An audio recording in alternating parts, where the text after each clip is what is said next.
श्री हरदास गजानन संकष्टी व्रत कथा। गणेश जी द्वारा संकष्टी व्रत विधान वर्णन। ऋषिगण भगवान कार्तिकेय से प्रश्न करते हैं कि हे स्कंद कुमार, दरिद्रता, शोक, कुष्ठ आदि रोगों से विकलांग, शत्रुओं द्वारा त्रस्त, राज्य से निष्कासित राजा, घर से निष्कासित लोग, सदैव दुखी रहने वाले, विभिन्न उपद्रवों से पीड़ित, विद्याहीन, संतानहीन, रोगियों तथा अपने कल्याण की कामना करने वाले लोगों को क्या उपाय करना चाहिए जिसके प्रभाव से उन्हें उक्त कष्टों से मुक्ति प्राप्त हो तथा उनका कल्याण हो जाए। यदि आपको कोई उपाय ज्ञात हो तो कृपा करके वर्णन कीजिए। भगवान कार्तिकेय जी ने कहा, हे ऋषियों, आपके प्रश्न के समाधान हेतु मैं अत्यंत मंगलकारी व्रत का वर्णन करता हूँ। इस व्रत के प्रभाव से भूलोक के समस्त प्राणियों के संकटों का समाधान हो जाता है। यह व्रत सभी व्रतों में उत्तम, महापुण्यकारी एवं मनुष्यों को समस्त कार्यों में सफलता प्रदान करने वाला है। यदि स्त्रियां इस व्रत को करती हैं तो उन्हें सुख, सौभाग्य एवं संतान की प्राप्ति होती है। धर्मराज युधिष्ठिर ने भी इस व्रत का पालन किया था। पांडवों के वनवास काल के समय भगवान कृष्ण ने इस व्रत का उपदेश उन्हें दिया था। युधिष्ठिर ने अपने कष्टों के निवारण हेतु भगवान कृष्ण से प्रश्न किया था। उससे संबंधित कथा का आप सभी श्रवण कीजिए। युधिष्ठिर प्रश्न करते हैं, हे पुरुषोत्तम, ऐसा कौन सा उपाय है जिससे हम वर्तमान संकटों से मुक्त हो सकते हैं? हे प्रभु, आप सर्वज्ञ हैं, ऐसा कोई उपाय वर्णित करें जिससे हम लोगों को भविष्य में किसी प्रकार का कष्ट न हो।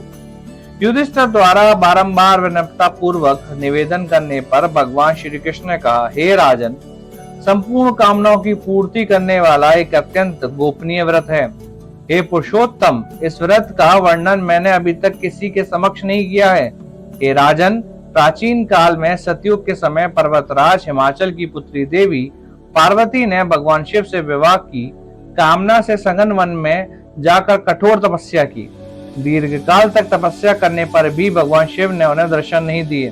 तदुपरांत देवी पार्वती ने भगवान गणेश का ध्यान किया, जिसके परिणाम स्वरूप गणेश जी तक्षण देवी के समक्ष प्रकट हो गए। गणेश जी को उपस्थित देखकर देवी पार्वती ने उनसे प्रश्न किया कि मैंने अत्यंत दुर्लभ, कठिन व लोमहर्षक तपस्या की, परंतु मुझे मेरे प्रिय भगवान शिव की प्राप्ति नहीं हुई। नारद जी ने जिस कष्ट विनाशक चमत्कारी व्रत का वर्णन किया है, उस दिव्य व्रत के तत्व को आप मुझे स्पष्ट कीजिए।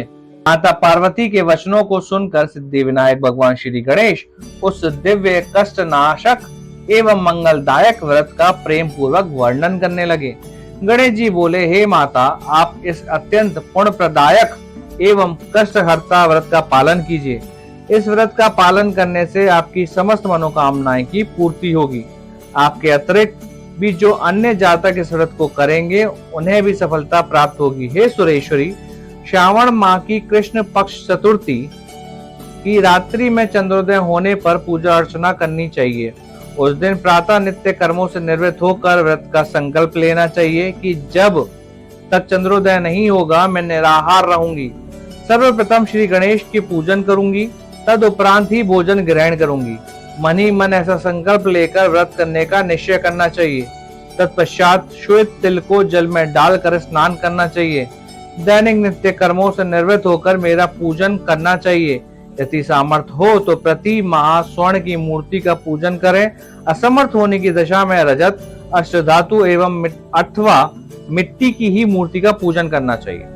क्षमता अनुसार स्वर्ण, रजत, ताम्र अथवा मिट्टी के कलश में जल भरकर उस पर भगवान गणेश की प्रतिमा स्थापित करें। मूर्ति, कलश व वस्त्र अर्पण कर अष्टदल कमल आकृति की रचना करें तथा उस मूर्ति की स्थापना करें।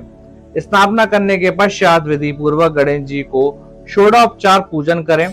पूजन उपरांत विभिन्न प्रकार का खाद्य पदार्थ द्वारा भगवान को भोग अर्पित करें। हे देवी, शुद्ध देसी घी के 15 लड्डू बनाएं। भगवान गणेश को अर्पित कर उनमें से 5 लड्डू किसी ब्राह्मण को सामर्थ्य अनुसार दक्षिणा सहित दे दें। चंद्रोदय के समय भक्ति पूर्व अर्घ्य प्रदान करें। तदुपरांत 5 लड्डू का स्वयं सेवन करें। तत्पश्चात हे देवी, निम्न प्रकार की चतुर्थी तिथि को अर्घ्य प्रदान करें। तुम सभी तिथियों में सर्वोत्तम हो, गणेश जी की परम प्रियतमा हो। हे चतुर्थी, हमारे द्वारा प्रदत्त अर्घ्य को ग्रहण करो, तुम्हें प्रणाम है। निम्न प्रकार से चंद्रमा को अर्घ्य प्रदान करें। क्षीर सागर से उत्पन्न हे देवी लक्ष्मी के भ्राता, हे निशाकार, रोहिणी सहित शशि, मेरे द्वारा अर्पित अर्घ्य को ग्रहण कीजिए।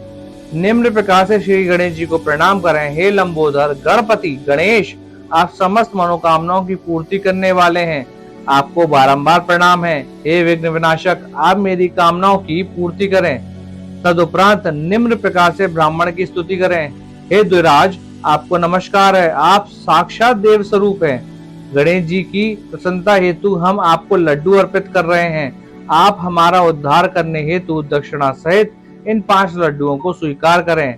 हम आपको नमस्कार करते हैं। तदंतर ब्राह्मण भोज कराकर गणेश जी के समक्ष प्रार्थना करें। यदि उपरोक्त कार्य एवं अनुष्ठानों को संपन्न करने में असमर्थ हैं, तो अपने भाई बंधुओं सहित दही एवं पूजन में निवेदित पदार्थ का भोजन करें। प्रार्थना करने के उपरांत प्रतिमा का विसर्जन कर दें तथा अपने गुरु को अन्न, वस्त्र, दक्षिणा आदि सहित मूर्ति प्रदान कर दें। निम्न प्रकार से विसर्जन करें। देवों में उत्तम श्री गणेश जी, आप अपने स्थान को प्रस्थान कीजिए तथा इस व्रत एवं पूजन का पुण्य फल प्रदान कीजिए। हे देवी, इस प्रकार जीवन पर्यंत गणेश चतुर्थी का व्रत करना चाहिए। यदि आजीवन करने में असमर्थ है तो 1 वर्ष तक 12 माहों के व्रतों को करना चाहिए।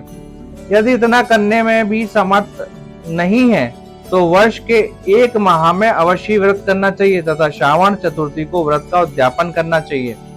श्री कृष्ण कहते हैं, हे युधिष्ठिर, प्राचीन काल में स्वयं गणेश जी ने पार्वती जी को इस व्रत का उपदेश किया था तथा पार्वती जी उसी प्रकार आराधना की थी जिससे उन्हें सफलता प्राप्त हुई थी। इस व्रत के प्रभाव से देवी पार्वती का विवाह भगवान शिव जी से हुआ था। अंततः हे धर्मराज युधिष्ठिर, आप भी संकट नाशन व्रत का पालन करें। ये संकटा नामक चतुर्थी अत्यंत मंगलकारी है।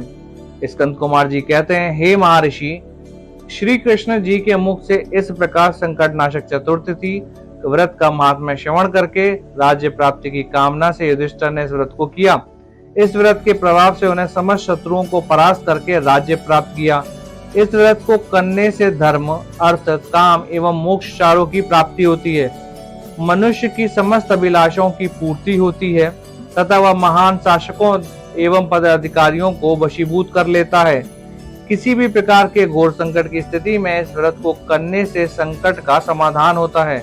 माता सीता की खोज करते हुए श्री हनुमान जी ने इस व्रत को किया था। पूर्व काल में राजा बलि द्वारा प्रताड़ित होने पर लंकापति रावण ने यह व्रत किया था। गौतम ऋषि की पत्नी देवी अहिल्या ने शापित होने के पश्चात पति विरह में इस व्रत का पालन किया था। इस व्रत के फलस्वरूप विद्यार्थियों को विद्या तथा धनार्थी को धन की प्राप्ति होती है।